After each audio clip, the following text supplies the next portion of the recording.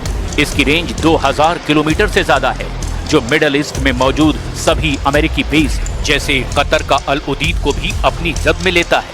अब ऐसी स्थिति में अगर अमेरिका ईरान पर हमला करता है तो इतना तय है कि भले ही ईरान जंग न जीत पाए, लेकिन अमेरिका और इजराइल को इतना प्रचंड नुकसान तो जरूर पहुंचा देगा कि उनकी जीत के कोई मायने नहीं रह जाएंगे।